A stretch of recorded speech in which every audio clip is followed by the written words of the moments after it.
Pat, thank you so much for your kind words and warm remarks. I had the honor and privilege of introducing Pat when he was elected to the First Coast Business Hall of Fame with the class of 2014. I never imagined then that 7 years later, Pat would be introducing me at this wonderful event.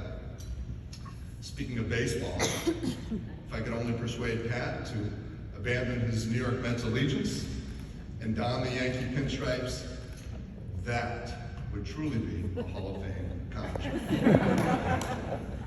First, much appreciation to the Florida Council on Economic Education. I am deeply honored and humbled by this recognition. More important than any award, kudos to Suzanne Costanza and her team for all that they're doing to prepare Florida's young people for success in life through such impactful educational programs. You are making a major difference in people's lives, and we all owe you a debt of gratitude.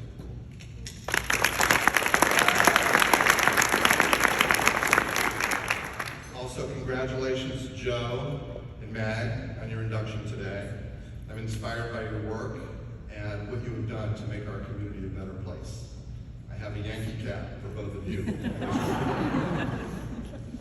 To my wife Ann and our 4 kids, Sarah, Jack, Caroline, and Maggie, you all are the loves of my life, and I am deeply grateful every day to be a part of yours.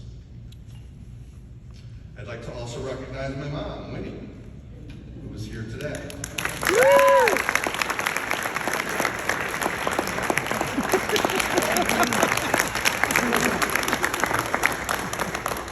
And also my older brother, Dave, who is participating via the live stream.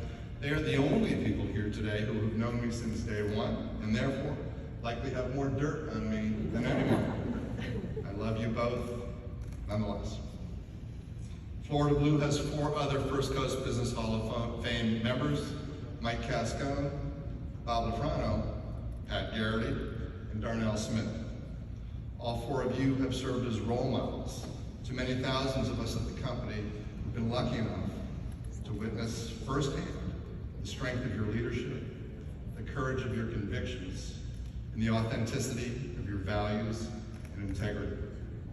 You should all be so proud of the company that you've helped to build.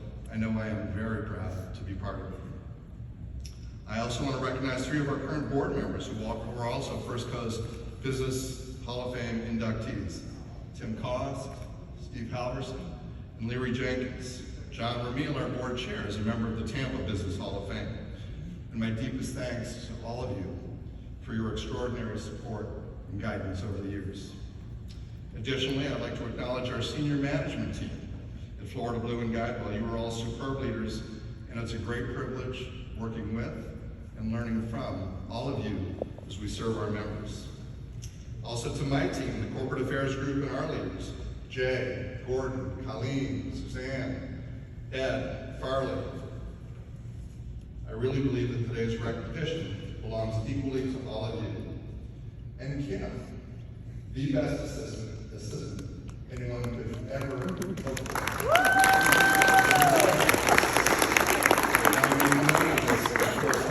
Without all of your exceptional support.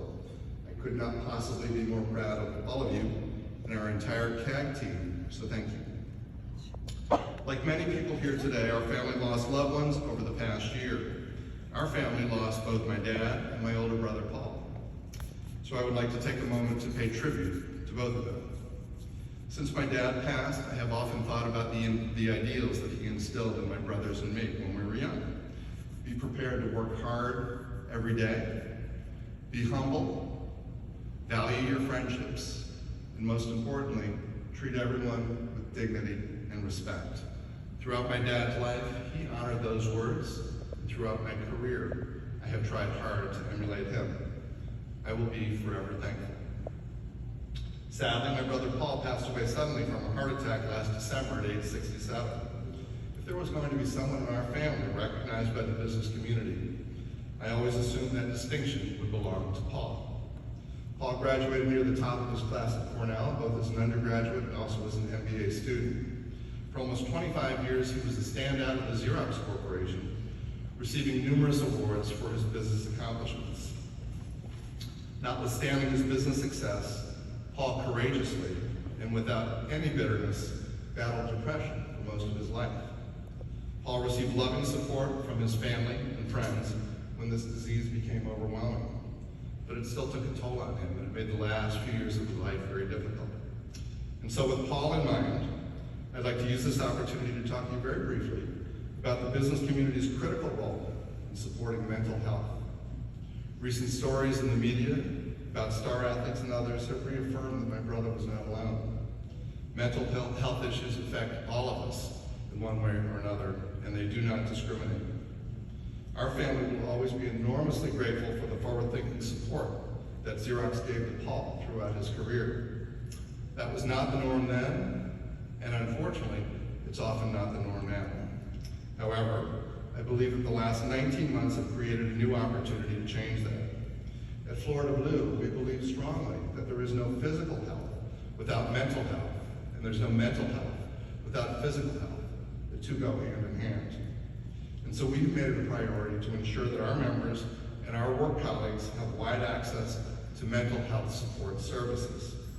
As I look around, I know this room is filled with dozens of the best leaders that Jacksonville has to offer. Same goes for the participants on the live stream today. And so I call upon each of you and the great organizations that you represent to join Florida Blue in helping to address mental health in the workplace. I believe that as many employees return to on-site work in the coming weeks and months, companies will find that this issue has become even more acute. I therefore ask you to consider, please, three things. First, create a climate of support where employees know that it's okay and it's safe to ask for help and to seek professional support. Reducing the stigma of mental illness is the first step in being able to address it. Fewer than 1 in 10 employees describe their workplace as free of stigma on mental health issues, leading many individuals to avoid needed care. Second, ensure that your employees have easy access to quality, dependable support services.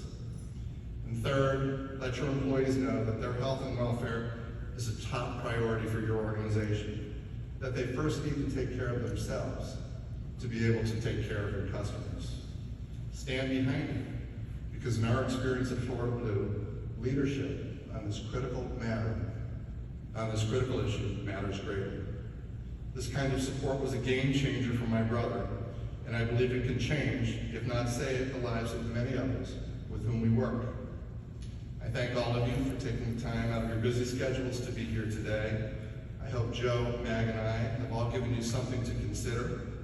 We're honored by your presence and deeply appreciative of your support. Thank you very much.